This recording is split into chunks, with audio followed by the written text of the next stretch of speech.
Olá, pessoal, sejam todos muito bem-vindos para mais um episódio do nosso podcast UTI Informe em Ação. Para formar e pôr em ação fisioterapeutas de excelência nas nossas UTIs, eu sou a Débora, fisioterapeuta intensivista, e vou estar com você em mais um episódio. Olá pessoal, eu sou Sancler, fisioterapeuta intensivista, e você me encontra lá no Instagram, no @sanclerbernardes. E juntos, de uma maneira muito horripilante hoje e especial, você nos encontra aqui no nosso podcast, o TI Informe em Ação. Débora, hoje o nosso episódio coincidiu com o dia do Halloween, por isso estamos aqui. Débora está ali, tem uma abóbora na cabeça, é isso? Com um chapeuzinho, tem uma caveira pendurada temática, eu levei um corte no pescoço e uma machadada na cabeça, por conta do Halloween. E por isso o nosso episódio de hoje é o que te dá medo na UTI? E aí, Débora, alguma coisa te dá medo? Ainda te dá medo na UTI? Ou passou-se a Ih, época do medo na UTI? não, muita coisa me dá medo ainda na UTI, viu? E a gente vê que ainda tem muita coisa que deixa a gente de cabelo em pé, né? E muita coisa horripilante ali no nosso dia a dia, que por mais que passe ano, acho que se a gente fizesse um episódio desse a cada Halloween, a gente ia ver que talvez as mesmas coisas iam surgir, assim, né? De assustadoras, porque tem umas coisas que dão um susto lá na UTI, viu? É, né? Ou se tem. Isso é engraçado que você É, colocou, porque se a gente tivesse feito um episódio igual ao ano passado e fizer um episódio desse igual no ano que vem, talvez a gente venha discutir os mesmos problemas, não é não? é, e é difícil, né? Porque assim, a gente vê tudo evoluindo, né? Gente nova entrando, e aí ao invés da gente ver essas pessoas novas trazendo, né, medos, digamos assim, né? Ou se assustando com coisas novas, não, né? São as mesmas coisas que a gente, né, pode falar por anos, assim, de sustos que a gente leva na UTI, né? Então, acho que isso é uma coisa importante, assim, da gente refletir, né? Por que que a gente continua com os mesmos tópicos quando a gente fala de coisas horripilantes que acontecem dentro das nossas UTIs, né? Isso é tão verdade que eu já tenho alguns anos que sempre quando chega na época do Halloween, eu faço uma brincadeira no Instagram e eu rodo lá o que te dá medo. Um ano eu botei o que você não queria que fosse desenterrado das trevas para voltar à UTI. Botei o que mais te assusta na UTI. E por incrível que pareça, já tem 4 anos que eu. 4? 19, 20, 21, 22, 23. É o quinto ano que eu faço essa brincadeira. E em todos os anos são as mesmas respostas. As mesmas. Então, assim, uma que me chama muita atenção, Débora, a pessoa bota, eu tenho medo ou me assusta o fisioterapeuta que cumpre ordens e que não tem autonomia. Puxa, cara, isso é um negócio muito, muito horrível, né, para nossas UTIs, que a gente tem uma profissão com tanto tempo de desenvolvimento, uma profissão de nível superior, que tem toda a sua autonomia e todas as suas atribuições exclusivas e compartilhadas, e mesmo assim a gente ainda está, parece que parado no tempo com relação a isso, né? O que você vê no dia a dia em relação a isso? Eu vejo que ainda falta muito a ganhar, muito. É. Quando a gente fala sobre isso, né, eu acho que é uma coisa que me dá medo também, a falta de autonomia dentro das nossas UTIs. Mas eu acho que a discussão em torno disso, ela evoluiu um pouco, né? Eu acho que antes a gente discutia muito se a gente não tem autonomia, né, porque é médico centrada. Hoje, eu acho que ela tem ficado cada vez menos médico-centrada, sim. Eu acho que se a gente, né, for ver como a gente trabalhava antes, hoje, se a gente for perguntar, com certeza na maioria das UTIs ainda não é assim, mas uma porcentagem muito maior de UTIs do que antigamente hoje, acho que as pessoas diriam que não é mais médico-centrada. Mas a gente ainda consegue discutir esse assunto, né, e ter medo da nossa falta de autonomia hoje por outros motivos também, né? Pela má formação dos nossos profissionais, né? Que acontece muito ainda, pelo desconhecimento, né? Então a gente já falou aqui outras vezes, se você quer ter autonomia, mas você não sabe o que você está fazendo, né? E hoje eu colocaria que me assusta também é, as pessoas olharem essa falta de autonomia e quererem ganhá-la a qualquer custo, né? E aí Não você conquistar, né? E aí a gente entra em discussões do tipo comunicação muito ruim com a equipe, uma prepotência muito ruim, né? E aí a gente fala, bom, peraí, né? A gente sai de um momento onde a gente fala, putz, dá medo, esse tanto de UTIs que a gente não, né, que a gente consideraria, que as pessoas falariam que não tem autonomia. Mas, por outro lado, me dá medo também a maneira como as pessoas, como algumas pessoas, né, como alguns profissionais, tentam conquistar, ganhar a força muitas vezes, né, até por desconhecimento, né? Achando que o caminho é bater de frente, que o caminho é falar, não vou fazer, né? Ganhar essa autonomia. Então, eu acho que tem esse medo novo, sabe? Que eu acho que antigamente esse medo não existia, porque é isso, a gente não tinha uma autonomia e a gente ficava meio quieto, né? Hoje, as pessoas entenderam que elas precisam ter autonomia, né? A gente empoderou-se disso, mas hoje me dá um pouco de medo como em alguns lugares isso vem sendo feito ou tentado se fazer, porque o tiro pode ser pela culatra, né? Exatamente. Talvez a gente precisa fazer uma distinção melhor da autonomia, do respeito e da confiança, né? A autonomia você pode até ter respaldo legal, resoluções e etc. Mas para que você possa exercer a autonomia, que é fazer sem depender de ninguém, sem precisar de ordem de alguém, etc., com as suas próprias tomadas de decisão, a gente precisa conquistar confiança e respeito das demais pessoas. Porque no final, quando você estava falando, eu estava pensando aqui, a gente abordou isso em outros episódios, a gente precisa entender que não é médico centrista, mas também não é fisioterapeuta centrista, sei lá como que a gente pode chamar isso. O cuidado dentro da UTI é contínuo e ele é de todos.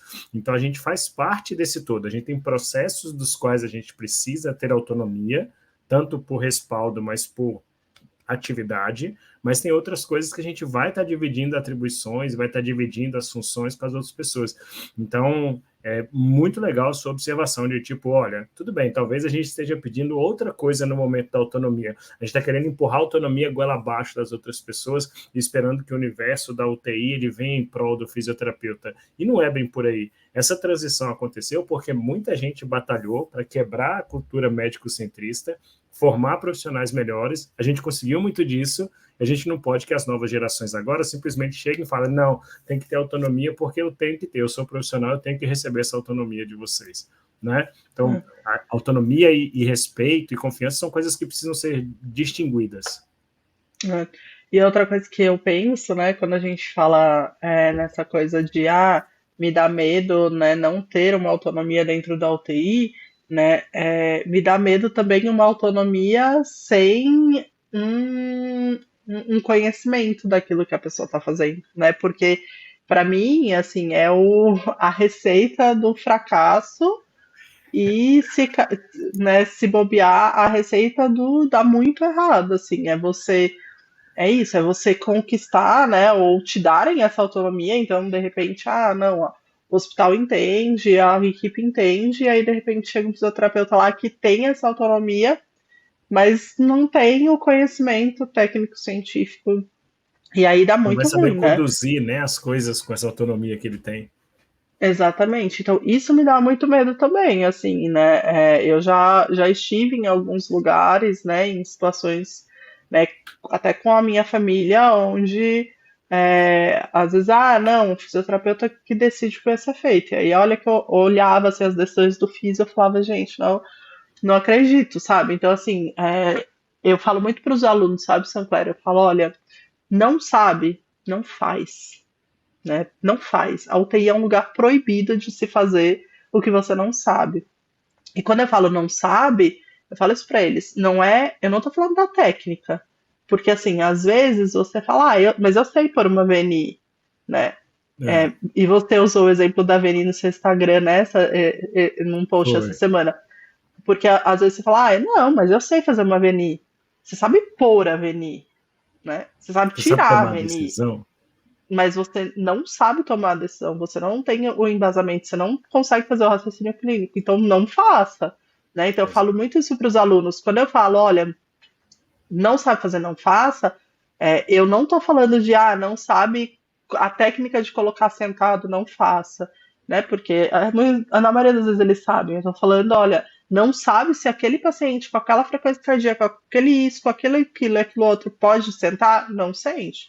Então, quando a gente fala de autonomia, e acho que é um pouco o objetivo do nosso podcast é sempre, né, extrapolar e pensar de outras formas, eu acho que a gente tem que também ir para esse lado assim de tudo bem, a gente morre de medo, né? É horripilante um lugar onde a gente não tem nossa autonomia, mas também é horripilante um lugar onde a gente tem nossa autonomia e as pessoas não fazem bom uso disso, né? Porque elas fazem coisa que elas não sabem, porque elas tocam condutas, né, por tocar. Então, a gente também tem digamos, essa responsabilidade de não tornar a nossa autonomia uma coisa que dá medo na UTI, né? É melhor a pessoa sentar no UTI e falar aqui, o fisioterapeuta, ele faz tudo por decisão própria. Aí você olha, vê as decisões sendo tomadas e você fala, opa, agora eu fiquei com medo. Eu quero sair daqui. Exatamente. Isso tem relação com uma outra coisa que me responderam também no Instagram que dava medo, que é padronização de condutas. Então é tipo isso, olha, você é responsável por tomar as decisões de quais as condutas vão ser executadas com o paciente dentro da reabilitação. A pessoa, tá bom. E aí se faz a mesma coisa para todo mundo. Se padroniza Uhum. condutas sem individualizar, sem uma boa avaliação. É o que torna assustador. Então eu deixo na sua mão, mas você vai lá e faz uma coisa que a gente já tem evidência suficiente, que a gente já evoluiu cientificamente, já evoluiu clinicamente para chegar à conclusão que a coisa não pode ser feita assim, padronizada. A gente discutiu aqui, né, na fisiologia do exercício, e aí como é que tem que ser, que a gente tem que pensar nos princípios. Então, não cabe mais também esse espaço de onde o fisioterapeuta faz a mesma coisa para todo mundo.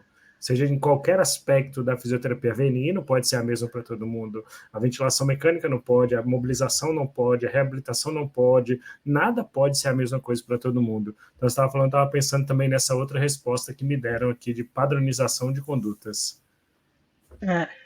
Eu sempre falo para os alunos também, né? Quando terminar o dia, no começo, eu pego o que todo mundo fez, sabe? E aí eu falo, ó, e aí? Tá muito parecido? Tá errado, né? Porque, Todo assim, mundo a fez a mesma mesma coisa coisa. para todo mundo definitivamente não tá certo, né? Então eu concordo, eu acho que é muito ruim, assim, quando a gente chega num lugar, né, e a gente vê que está sendo feito igual para todo mundo. Mas como hoje eu tô, hoje eu tô meio, não do contra, né, mas hoje eu tô contrapondo todas as coisas, vou contrapor esse também. Eu acho que a gente também tem que pensar se quando a gente fala assim, me dá medo padronização de conduta, se a gente está pondo nesse balaio de padronização os programas de reabilitação, os protocolos. E aí isso não deveria dar medo nas pessoas, né? Porque a gente já falou aqui, um bom protocolo, ele serve como uma base e você vai tê-lo, você vai fazer e você vai individualizar no meio do caminho, né? Mas, de novo, eu acho que a gente vai aí pendendo para os extremos e hoje muita gente tende a falar, odeio trabalhar em hospital que tem protocolo, né? Me ingessa, né? Porque lá é tudo protocolado, porque lá é tudo padronizado. O que é esse padronizado? Né? Porque eu vou te falar que às vezes eu tenho mais medo de lugar que não tem protocolo, que não é padronizado, mas você chega, tá tudo igual, e um igual que não é uma base, né? É um igual tipo VNI uma hora, né? E não um padrão do tipo vamos fazer um protocolo, né, de VNI e essa é a base, e aí você vai individualizar, então, sei lá, pensando num protocolo no seguinte aspecto de, ah, tá entubado, vai estubar? Olha, o protocolo vai para uma estubação facilitada, uma VNI Auxiliar na facilitadora. tomada de decisão, né? Isso, exatamente. Então, né, resumindo, então, eu tenho medo de lugares, né, obviamente, onde tudo você chega a mesma coisa para todo mundo, mas repense também, né, o que é seu medo. Eu acho que vale a pena a gente repensar qual é o medo de chegar e trabalhar num lugar onde existe protocolo, né? Porque assim, também vamos concordar que se você tem uma prática baseada em evidência e você chega num hospital hoje você tem protocolos baseados em evidência, então, com tomada de Vai decisão coincidir, para desmame, vai coincidir. Então, por que você vai está com medo de coincidir. trabalhar É. num hospital onde as coisas são protocoladas, né? Ah, Débora, mas tem hospital que tem protocolos nada a ver. Ok, aí tudo bem, né? Então, mas não dá pra gente pôr tudo no mesmo balaio falando, ah, dá medo quando as coisas são padronizadas, porque existem coisas que são benéficas quando elas são padronizadas, de novo, na base, podendo, né, ter espaço para uma individualização. Né? E aí eu acho que às vezes é mais perigoso e deveria nos dar mais medo quando você não tem absolutamente nada de padrão ali, né? Então fica a cargo do físio da manhã, se ele quer estubar ou não, fica a cargo do físio da tarde, se ele acha que tem que fazer PI ou PE, Não se ele usa a acha que mesma tem que avaliação, né? Não não usa usa o mesmo mesmo. caminho para tomar decisão. É. A gente já falou aqui, né, de, por exemplo, desmame, né, de ventilação para paciente estar customizado. Aí o da tarde acha que tem que fazer 30 minutos, o da manhã acha que tem que deixar até o paciente entrar em fadiga. Isso também é horripilante, né? Isso também deveria nos dar medo. Então, de novo, o meio do caminho é sempre o melhor. Então, tudo bem, a gente tem medo de lugares padronizados, mas esse padrão ruim, esse padrão fora da prática baseada em evidência e esse padrão que realmente ingessa e não um padrão que traz um padrão de qualidade mínimo para todo mundo que vai ser atendido, né? Talvez, eu acho que o mais horripilante não seja nem necessariamente por esse contraponto que você colocou, a padronização, mas seja o tecnicismo. Ou seja, eu fazer sem saber por que eu estou fazendo, sem saber por que Uhum, eu tomei a decisão, que é o que a gente já discutiu aqui, que o protocolo faz. Ele te dá subsídio para você tomar uma boa decisão. O protocolo não te diz exatamente o que fazer, ele te diz o caminho para você tomar a decisão. E o tecnicismo é o contrário. Então eu faço a mesma coisa para todo mundo, eu faço a mesma intervenção, eu deixo de fazer a mesma intervenção para todos os pacientes. Ou você vai estar, você só tem duas, provavelmente você só tenha duas possibilidades. Ou você vai estar num subtratamento, ou você vai estar em tratamentos excessivos, o que na maioria das vezes é o subtratamento. Então, esse tecnicismo, essa padronização de conduta, essa forma que você falou, fazer a mesma coisa para todo mundo, se eu chegar no final do dia e olhar isso, é provável que a maioria dos pacientes tenham sido subtratados. E a gente passa a ter uma especialidade cada vez mais dispensável dessa forma. Então, isso é é. algo, eu acho que é preocupante, eu acho que é algo que bota medo, tecnicismo extremo. É. Agora, uma coisa, assim, evoluindo esse raciocínio, né, que realmente me dá medo, e que, na verdade, assim, tira a minha paz, assim, né, de estar ali e me dá medo é quando eu vejo que não existe um plano terapêutico para o paciente, sabe? E isso eu acho que realmente deveria deixar a gente muito assustado. E quando eu falo plano terapêutico, é de todo mundo, né? Assim, esses dias eu estava discutindo com uma amiga sobre isso, né? Quando a gente vai atender um paciente e a gente fala, tá, e aí, a gente vai tirar ele da ventilação, a gente vai fazer isso, e aí, ou, sei lá, né, a equipe da cirurgia vai fazer o quê? Ah, ela não sabe. Não sabe se vai fazer a cirurgia, não Esperando para ver sabe o se que vai vai fazer. acontecer. Né? Aí você fala, bom, tá, então peraí, eu preciso correr, eu não preciso correr, né? Eu recupero isso, eu recupero aquilo, por onde eu começo, porque também eu não sei qual que é o plano do outro, né? Então, Aí você faz e isso tudo para estubar um paciente, para amanhã alguém abrir a porta e falar, não, vamos operar ele hoje, anestesia geral e etc. E o paciente né? super difícil de ventilar, decisão de estubar. Exatamente. E isso é ruim para o paciente também, né? O paciente não sabe quais são os próximos passos, o paciente não entende, né, o que está acontecendo por quê, né? Mas o que vocês querem com isso? Então, isso eu acho que deveria dar muito medo na gente, quando a gente tem um paciente na nossa mão ali e não existe um plano terapêutico para esse paciente, porque aí o tempo passa, né? A gente já falou sobre isso também. O tempo passa, aí começa a correr o risco ali, né, da gente fazer várias coisas que são desnecessárias, aí começam as iatrogenias, né, aí a gente corre o risco desse paciente não conseguir mais sair da UTI, porque tá fazendo-se coisas aleatórias, né, um faz uma coisa, outro faz outra, então mais do que ter medo aí de uma padronização, a gente deveria talvez ter medo de uma ausência de plano terapêutico, né, dentro desse contexto ali da UTI, né. Você já pensou se todos os pacientes tivessem a oportunidade, ou o paciente ou um acompanhante, de chamar o profissional, todos os profissionais, mas eu vou pensar na gente, fisioterapeuta, de chamar o fisioterapeuta e falar assim, me explica por que você está vindo aqui. Qual é o seu objetivo com o seu atendimento? O que você quer fazer para mim ou para o meu familiar, né? E aí, e como você espera fazer isso? Na verdade, eu estou fazendo um resumo de vários episódios que a gente já discutiu aqui, né? Prognóstico, metaterapêutico, orientação e tal. Mas você já pensou se o paciente tivesse essa capacidade? Porque direito ele tem, mas se ele tivesse essa capacidade, o quanto assustador seria isso para muitos fisioterapeutas? Porque essa realidade que você colocou, ela existe em muitos serviços. Ah, eu faço sem ter um plano terapêutico. Para quê? Ah, eu faço para prevenir complicações. Sim, qualquer um que entra na UTI, ele está pensando em prevenir complicações. Ou ninguém entra na UTI pensando em gerar complicações. Né? Tipo, hoje eu entrei, hoje eu vou 5 eventos adversos eu vou causar aqui pelo menos.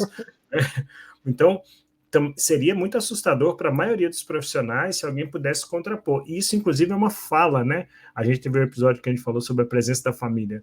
E se botar a família? Ah, não, mas a família vai encher o saco, a família vai ficar me perguntando um monte de coisas. Sim, mas não seria nosso papel. Então, ter o plano terapêutico, ter uma estratégia, ter um caminho para onde você está indo com o paciente, é a base de tudo. É a base. E eu ligaria, eu acho que a gente vai, um medo vai ligando a outro, né? Eu ligaria isso também que você falou, a falta do plano com a falta de avaliação. Porque por mais que você, então tá bom, vou estabelecer um plano bonito, mas se você não fizer uma avaliação, esqueça, você não sabe o que você vai tratar. Então, ter avaliação também é interessante. Se você não tiver, dá medo da forma como vai ser a condução do plano terapêutico. Por mais que você invente um plano terapêutico, porque não existe plano terapêutico sem uma boa avaliação. Mas isso assusta. Uma pessoa me botou assim no Instagram, sabe que eu tenho medo? E aí eu fiquei pensando nisso. É uma técnica, é uma estratégia, mas ela cabe para todas. Fisioterapeuta que faz treinamento muscular sem nem saber a PI-Max do paciente, ou seja, sem nem ter feito uma avaliação. Então, é o fisioterapeuta que fala que vai fortalecer sem medir a força dos músculos periféricos. É um fisioterapeuta que fala que vai caminhar sem ter avaliado a função, sem ter conversado com o paciente qual era a função anterior. Poxa, isso vai de maneira contrária a tudo que a gente precisa dentro da nossa intervenção. A gente conversou aqui com o Rick, né, Débora?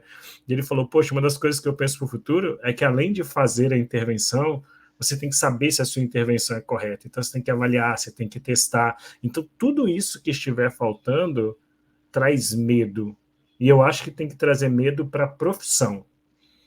Não necessariamente para mim, Sancler, mas tem que trazer para a profissão. É assustador para a profissão quando a gente peca nesses aspectos básicos do nosso dia a dia. E aí eu também já emendaria com a parte de evolução, né? Olha, tem umas evoluções que assim, são horripilantes, né? De assustar até a minha caveira aqui Começar do que tá português, ao que se piscando. escreve e tudo mais. Não, e assim, né, de tudo, né, assim, de generalista, de às vezes você olhar e falar assim, bom, tá bom, ele andou, mas eu não sei se ele andou com ajuda, sem ajuda, se foi bem, se foi mal, se foi muito, se foi pouco, né? Então, eu acho que esse caminho, né, é importante, né? Você estava falando da avaliação, a gente falou do plano terapêutico, e aí de como você vai evoluir isso, né? Como você vai colocar isso ali para as outras pessoas, para as outras equipes, né, também é importante. E aquelas evoluções horríveis de dar medo, de prevenir complicações, né, a gente já falou que manter funcionalidade FR prévia e a mais pessoa. FM, É, conduta, FR mais FM, tipo, o quê? Fisioterapia respiratória e fisioterapia motora, sim, mas para quê? Como é que foi feito? O que foi aplicado com o paciente, etc. Né? E aí isso enfraquece, né, Débora? A gente, quanto profissional, se você pega de outras profissões, você tem, às vezes, evoluções mais estruturadas, eu não estou falando maiores, mas mais estruturadas, um linguajar adequado. Eu brinco com os alunos, às vezes eu pego as evoluções dos alunos, encontro o paciente no leito, em decúbito dorsal, falei, cara, tá parecendo uma redação do meu final de semana, bota algo objetivo, bota no linguajar técnico, bota informações que vão justificar as condutas que vocês vai escolher para o seu paciente, bota informações que vão determinar por que o seu plano terapêutico está caminhando nesse sentido, e erros de português. Aí, meu amigo, é sexta-feira 13, ou a hora do pesadelo, eu não sei como é que você quer chamar. Isso, para todas as profissões dentro da UTI, é cada vez mais frequente. Não sei se você lida Exatamente. com isso aí, mas eu vejo muito. E aquelas evoluções que ainda são no papel, né? Jesus amado, também é outra coisa que é de dar medo, né? Porque aí vem umas letras que. E aí a gente fala, não é possível, já existe prontuário eletrônico. Pelo amor Já de Deus, né? evoluímos, né? Para que ficar nisso? Mas o pessoal. E tem gente que gosta, tem gente que insiste, e Hum, tem professores que gostam disso, e, poxa, vamos botar a profissão, vamos botar a formação, vamos botar no caminho certo, no caminho que é o caminho do futuro do mundo, do nosso serviço de saúde, das nossas UTIs. A gente não precisa distanciar, né? Mas é. é precário. Assim como me dá medo, Débora, você falou das evoluções na mão e etc. Eu sei que cada um tem a sua maneira. Tem UTIs que tem fichas de monitorização, tem UTIs que não tem. Cada uma dá um nome que quiser para essas fichas. Eu, particularmente, adoro fichas. Eu acho que elas são muito úteis, mas elas têm que ser objetivas e etc. para não perder tempo. Mas eu gosto das fichas. São os papéis amassados, né? Então tem gente que é um monte de papel amassado. Você chega e fala: Você viu o leito 2? A pessoa, peraí, aí tira o papel do bolso e não sei o que, aí anota e tal, aí é meio assustador isso também, você não acha não? A desorganização, às vezes, dos profissionais?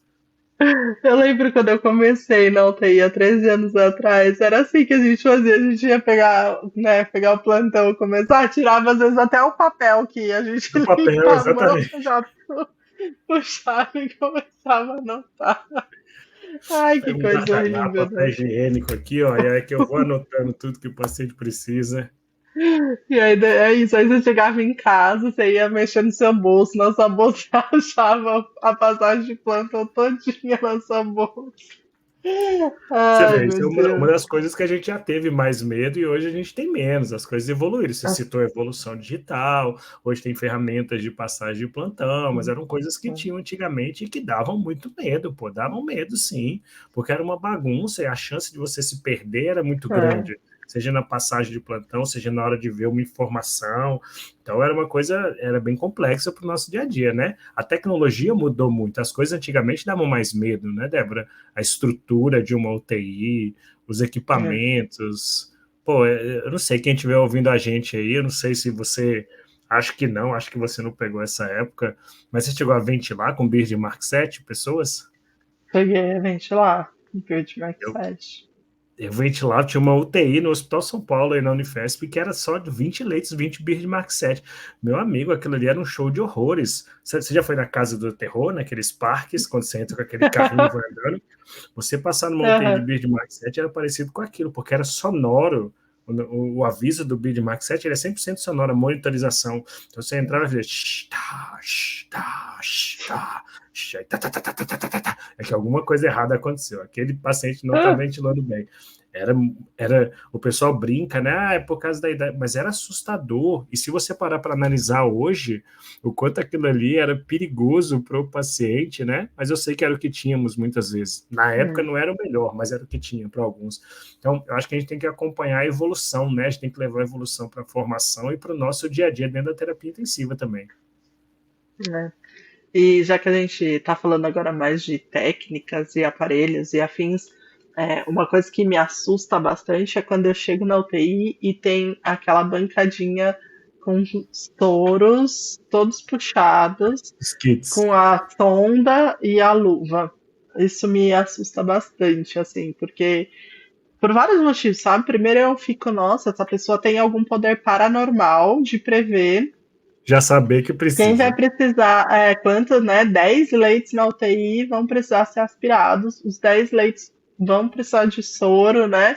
Então isso já me assusta. Me assusta também um pouco essa resistência, né, das pessoas a lerem, né, o que tem saído na literatura, porque a gente falou um pouco aqui já sobre aspiração, né? A gente tem critérios claros hoje para aspirar um paciente, né? Ah, Débora, mas é difícil porque depois que você está no leito, você vai sair de novo, né? Mas por outro lado, você vai deixar ali 10 sondas, né? 10 soros e nossa, e às vezes você chega, você fala, gente, esse soro, sabe? Tá aqui desde quando? Quem que puxou, né? É um negócio Paciente em meio isolamento, já assustador. encostou em 1000 partes do paciente. É. E talvez E, seja melhor e- você ir e voltar em 2 que realmente precisem aspirar do que levar o soro em 10 e aspirar 8 que não precisam. Exatamente, né? E é isso que eu estava falando, essa resistência né, de assimilar informações, né? Então, agora em 2023, a gente teve uma revisão, né? Não sei se você chegou a ver, com uma revisão sistemática com meta-análise a respeito dos dos malefícios, acho que dá para falar assim, dos malefícios e versus benefícios da aspiração com instilação de solução salina, né? E a revisão mostrou claramente que, olha, não existe uma justificativa para usar, né? Você tem algumas complicações, né? Ali, como o paciente ele vai desaturar mais, ele vai demorar mais tempo para Mais recuperar, duradoura, ele né? A fica queda da saturação. e ele fica taquicárdico, né? É, você altera pH, enfim. E então assim, a gente tem ali, né, evidências de que a gente não deveria fazer isso de rotina, e mesmo assim a gente continua vendo o mesmo número de pacientes entubados com o número de toros puxados no começo da manhã, né? Então, isso também é uma coisa que me assusta bastante, assim, de eu falar, gente, né? Porque Eu qual acho, que é a dificuldade, né? Qual a resistência que as pessoas têm a respeito disso, né?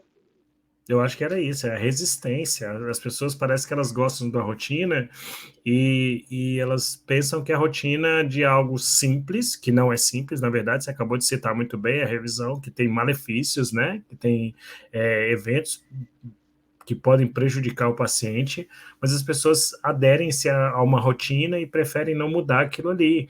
E eu acho que essa resistência ela é sim assustadora. Então, da resistência de ter que aspirar todo mundo, a resistência de entender que a gente não precisa de soro, que a gente pode usar isso raríssimas exceções, que no geral a recomendação é não usar, a resistência de não fazer VNI de 30 em 30 minutos por período, a resistência de não deixar a VNI em períodos longos quando ela tem sucesso, a resistência de não tirar pacientes da cama. Então, eu não sei porque existe uma resistência muito grande, como você citou, não é nem só da leitura, é da leitura. Tem gente, pior que tem gente que lê, sabe, Débora?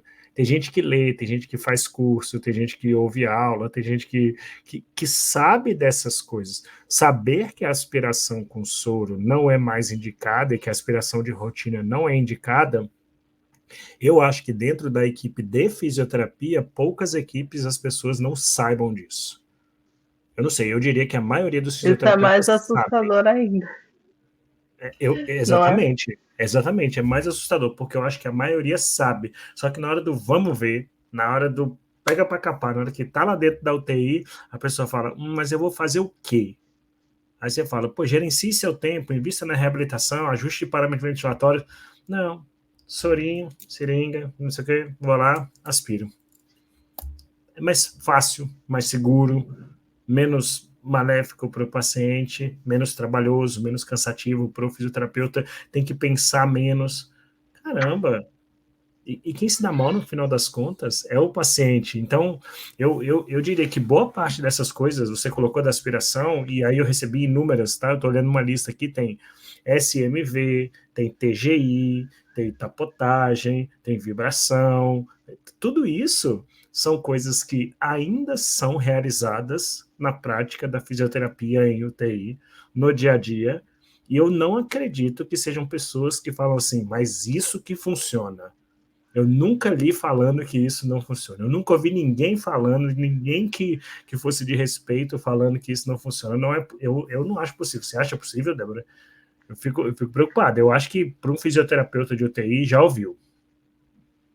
É, eu acho que pensando em quem está ali há um tempo, sim, mas eu acho que também deveria nos assustar que pessoas que acabaram de entrar, né, para O trabalhar, que eu estou fazendo? talvez, é, talvez não tenham ouvido tão claramente, o que também é assustador, porque aonde o nosso ensino está falhando, que a gente não está conseguindo trazer o que existe de mais atual, né? Onde a gente também tem uma resistência ali na graduação, nas pós-graduações, de deixar para lá, né? De parar de ensinar coisas que hoje em dia não são mais atuais, né?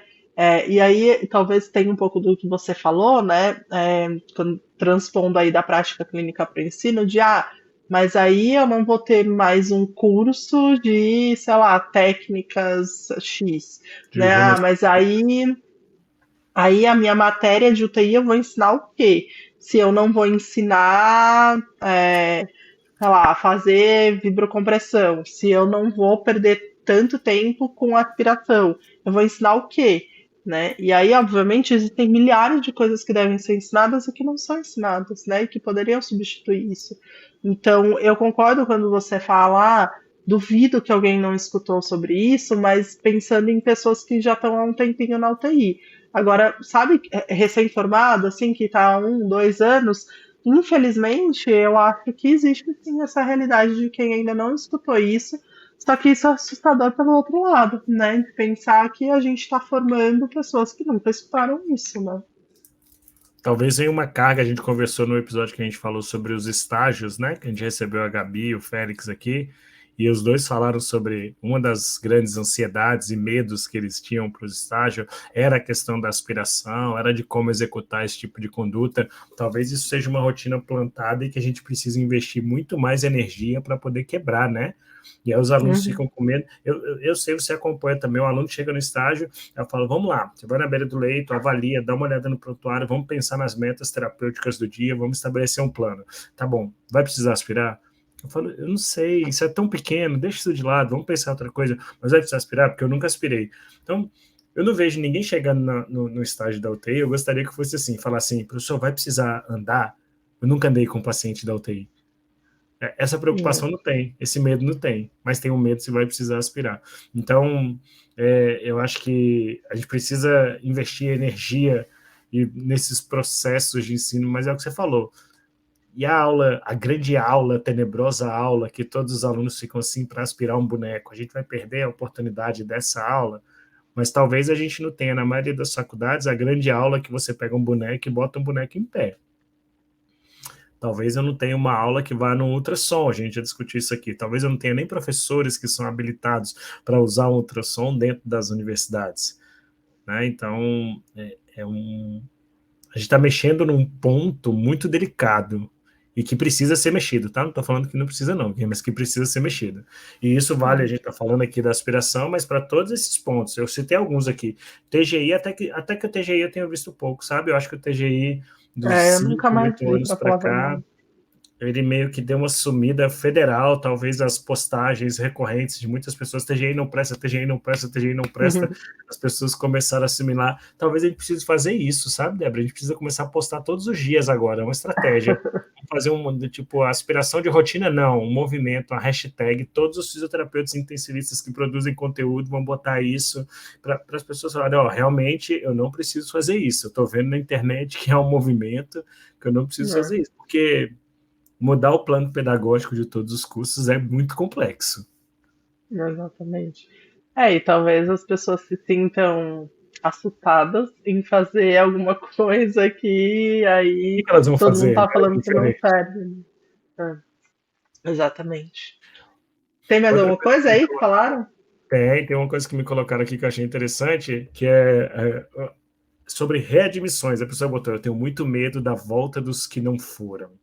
Talvez sejam as altas em momentos errados, né? Aqueles pacientes que você dá alta e você sabe que ele vai voltar, né? É o paciente que você dá alta e voltou porque, mas é porque na enfermaria não tem o cuidado que tem na UTI.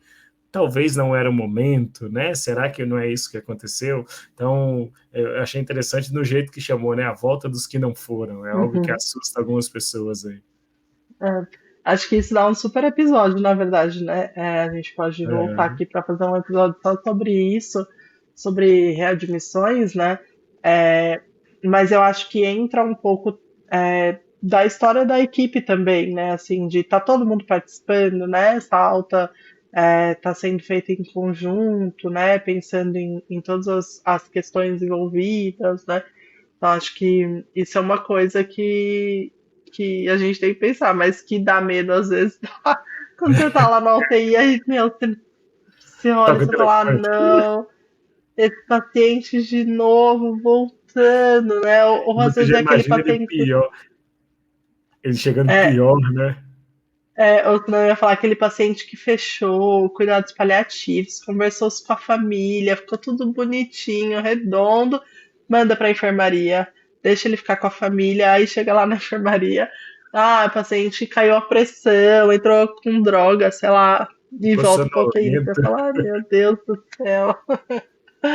Pois é, né? Nossa senhora. O Essa é boa. que mais? Deixa eu te perguntar, tem alguma coisa agora não técnica, não da fisioterapia, que efetivamente já lhe deu medo na UTI? Ou você não liga muito para isso, tipo histórias mesmo assim assustadoras? Teve uma pessoa que Hum, me botou assim, sabe o que eu tenho medo, professor? É naquelas madrugadas que as coisas acontecem do nada, assim, sem explicação. Um monitor que liga, que desliga, um ventilador que acaba a energia e etc. essa é boa, né? Da noite. É, eu trabalhei muito pouco à noite, assim, então não é uma coisa que eu vivi muito, assim. Mas não, não sei, não tenho, assim, nada acho que de sobrenatural, assim, que me venha na cabeça que me cause medo, não. Eu particularmente sou muito cético, eu não ligo muito para essas coisas, então não tem. Mas tem uma história que foi curiosa, uma vez no hospital em Brasília, o pessoal contou, né? Foi à noite, eu ficava com os alunos de dia, que a paciente desorientou à noite e tinha a UTI era meio que dividida e tinha dois postos de enfermagem. E um posto ficava do lado da porta da UTI e o outro ficava numa outra porta que geralmente ficava trancada por dentro. A paciente acordou e o pessoal que estava à noite, né? Para quem não sabe, à noite se divide meio que o horário, né? Dentre todos os profissionais, as pessoas se juntaram num posto de enfermagem. A paciente acordou agitada, arrancou o acesso central, ficou tipo assim, o sangue saindo. Ela foi na porta que estava trancada, abriu a porta e saiu da Eita, UTI sem que ninguém visse. E foi sair do hospital, só de fralda, sangrando do acesso central, nossa sem senhora. roupa, sem nada. E aí o segurança pegou e voltou com ela, voltou pela porta principal. As técnicas contando isso é uma comédia. Diz que entraram na UTI e falou: essa paciente é daqui? Ela falou: como assim a paciente é daqui? A paciente toda ensanguentada, voltando para dentro da UTI pela porta Meu principal, Deus. por onde ela não tinha passado. Diz que me assustado, viu?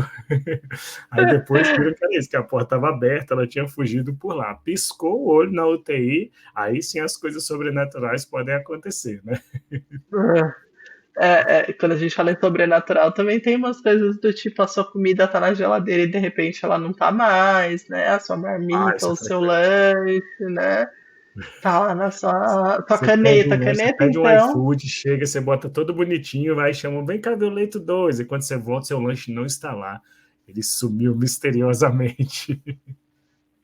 E caneta, né? Caneta é uma coisa que todo mundo que vai trabalhar na UTI já sabe que existe um mistério aí das canetas que somem mesmo, né? Você vai pro plantão com 5 canetas e volta sem absolutamente nenhuma caneta no bolso, né? São abduzidas, essas são abduzidas. É, Já é extraterrestre. exato. Agora, uma outra coisa que me dá medo é o café acabar. É, dá um medo que só. Da cotinha não dá conta, a cota do café, e você chegar aquele dia que você está precisando de um café para acordar, chega lá, o pote do café tá vazio. Esse é preocupante, viu? Também me dá muito medo. Muito bom, muito bom. Muito Eu bom. acho que para ir finalizando, né, Sinclair, eu acho que a gente tem que pensar mesmo, né, sobre isso agora falando, né, um pouco mais sério, mas eu acho que a gente precisa parar para refletir sobre essas coisas que a gente olha e fala assim, gente, dá medo disso, né? Ou, ah, se fosse meus pais, putz, ia dar medo, né? Entrar numa UTI onde as pessoas é, padronizam conduta para todo mundo sem saber o que está fazendo. Ai, ia dar medo se meu pai internasse numa UTI onde as pessoas, é, os profissionais não têm autonomia, fazem o que só um profissional, né, quer. Então acho que a gente tem que pensar, a gente tem que pensar sobre as coisas que ainda nos dão medo quando a gente fala na nossa atuação ali dentro da UTI e pensar como é que a gente pode mudar isso, né? Como é que a gente pode contribuir aí de forma positiva, numa analogia meio grosseira, mas para trazer algo mesmo, né, para uma escuridão aí, para uma treva de coisas que estão Boa. ultrapassadas, que não tem base científica e tudo mais, né? Interessante, essa analogia é boa. A gente sair das trevas que muitas vezes a gente encontra dentro das UTIs. Pode ser que a sua UTI tenha pouca treva, né? Para quem está ouvindo a gente. Pode ser que a sua UTI tenha só uma coisinha dessas que a gente falou. Pode ser que poucas coisas lhe incomodem. Você tem uma UTI de alta performance, mas qualquer que seja essas coisas que dão medo porque elas prejudicam a qualidade da assistência, elas dão medo porque elas atrapalham o plano terapêutico do paciente, porque elas prejudicam o valor da nossa especialidade, da nossa profissão e da nossa especialidade, a gente precisa trazer luz para isso, e é papel de todos nós, talvez seja um dos grandes lemas do nosso podcast, a gente precisa assumir as responsabilidades de como a gente pode agir ativamente para que as coisas melhorem, né? Bom, Débora, e tem alguma dica hoje? Eu acho que a dica hoje pode ser de terror. Você gosta de filme de terror? Então, não é isso que eu ia falar, eu não gosto, eu detesto filmes de terror, eu detesto. Então, a minha dica vai para quem tem filho, já que eu Pronto. fiquei pensando, não, hoje tem que ter alguma coisa de terror, mas aí como eu detesto coisas de terror adulto, então a minha dica vai para quem tem filho. Tem uma série no Netflix que chama um desenho que chama Super Monstros. É muito bonitinho, é uma escola de monstros, né? E aí vale a pena assistir para quem tem filho. Pronto, pronto. Até o Transilvânia também é muito legal para quem tem filhos para ver. Né? Eu, particularmente, gosto muito de filmes de terror, de livros de terror, adoro. Então, minha dica de hoje é qualquer livro do Stephen King, para quem quiser. E dentre eles, eu cito dois que são os meus favoritos, tanto livros quanto filmes. O primeiro de todos é O Iluminado. Para quem não assistiu, para mim, é um dos melhores filmes. E esse Machado é em homenagem ao Iluminado, ao filme com Jack Nicholson. E o outro é o It, a coisa do palhaço, do Pennywise, né? Então, para mim, são dois livros que se transformaram em filmes e são duas obras-primas do Stephen King. Então, para quem quiser curtir um pouco de horror na semana do Halloween, que dê preferência. Hoje, né, hoje, no dia do Halloween, qualquer um que ligar a televisão vai estar passando todos esses filmes e todos os É, outros de em Halloween. algum lugar, Na com minha época da certeza. adolescência, eu lembro muito do Sexta-feira 13. Nossa, passava todos os dias na televisão, era muito bom. O Jason nunca morria. É isso aí, então que a gente, né, deixe morrer essas coisas e não fique Isso. ressuscitando essas coisas que a Exatamente, elas gente não fiquem comentou igual por esses aqui. monstros imortais, não. Então tá bom, pessoal, muito obrigada para todo mundo que nos acompanhou. Fiquem com a gente até o final do ano.